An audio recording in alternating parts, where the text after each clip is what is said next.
So, here to speak with us a little bit about why investigating Mr. Trump's connections to Russia is important is Mr. John Donoso.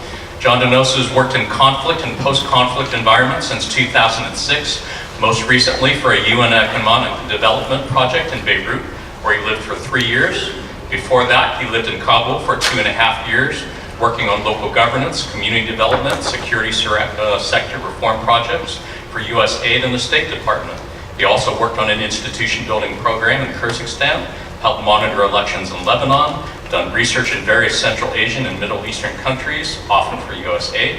His experience with counter-propaganda and counter-influence operations, and at one point or another, has been able to speak Spanish, German, Dari, and Arabic, which gave him a warm welcome.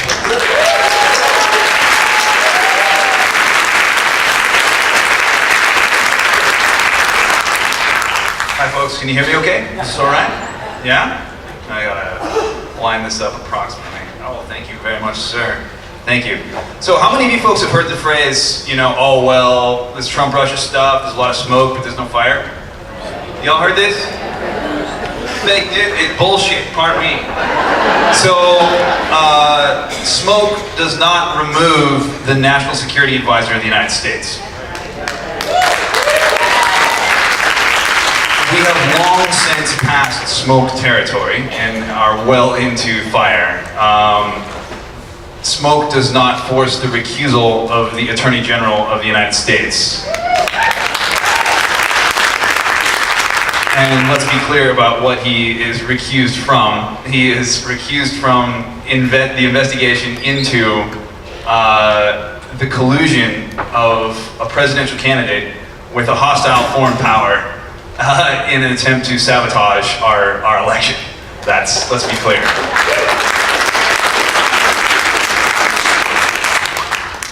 So right now, this story is developing. It's developing very fast, and every couple days something new breaks, and it can be difficult to keep track of it all. But there's a couple of constant threads running throughout, and I want to draw your attention to those and provide some historical context.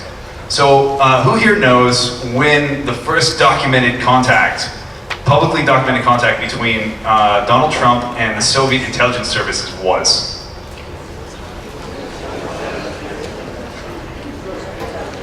Hard. 1977.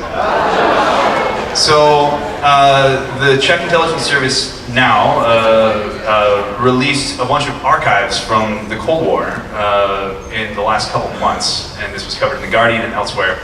And they included and it's especially highlighted a couple of documents related to the efforts of Soviet Czech intelligence to recruit Ivana's father to monitor Donald Trump and analyze his political ambitions in 1977.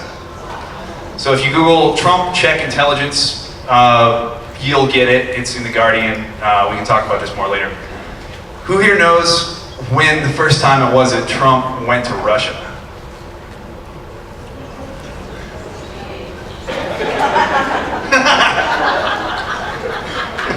So the first time Trump went to Russia was 1988. That's exactly right. That's exactly right. And he was flown there by Mikhail Gorbachev as an example of the kind of businessman that the regime at the time wanted to work with. He was flown there on a Soviet military transport with Soviet military fighter escort and given a grand red carpet welcome. And encouraged to develop hotels in close cooperation with the Russian state and the Russian intelligence services, both within Russia and outside of Russia. I offer these two data points. You can look this up, by the way. Washington Post has a great story about 30 years of Russia's connections to Trump, and that's an underestimate because they didn't factor in the Czech intelligence archives. So I offer these data points as a way of providing context and illustrating that this story has yet to be told in full. And as it is told, I think it's up to all of us to help tell it.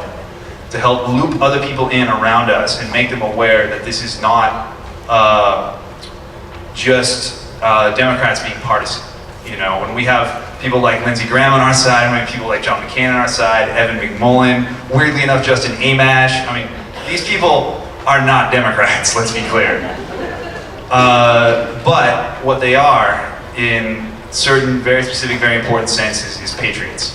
And I think it's important for all of us to keep our eye on the prize here and not get distracted, stay laser focused on the thing that is Trump's Achilles heel.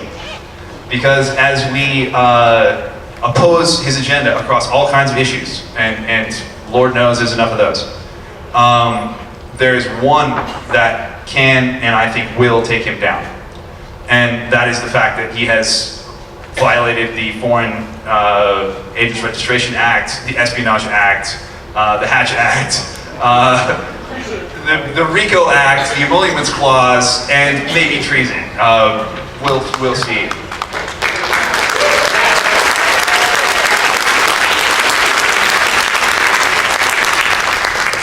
So in this regard, there's a number of concrete things I encourage y'all to do. One is, how many of y'all saw the Senate Select Intelligence Committee's hearings on Russian interference in the United States 2 weeks ago? How many of y'all saw that? Yeah, look at you, cool. Look at you, cool people.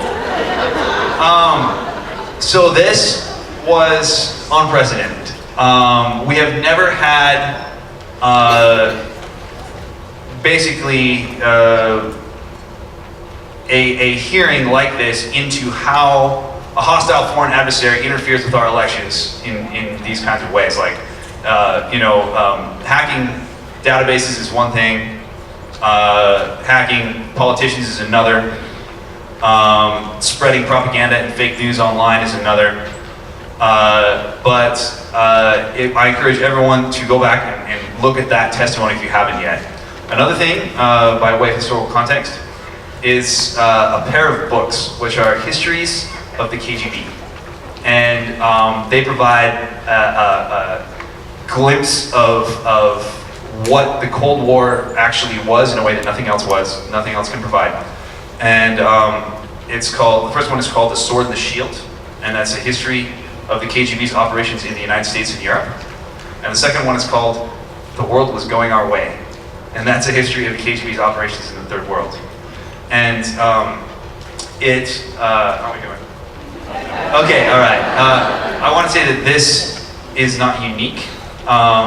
Europe is facing the same kind of attacks that we are facing here, and it hasn't stopped. And it won't stop. It will not stop until we engage in an effective deterrent response, a response that prevents people from even thinking about doing this ever again. Ever.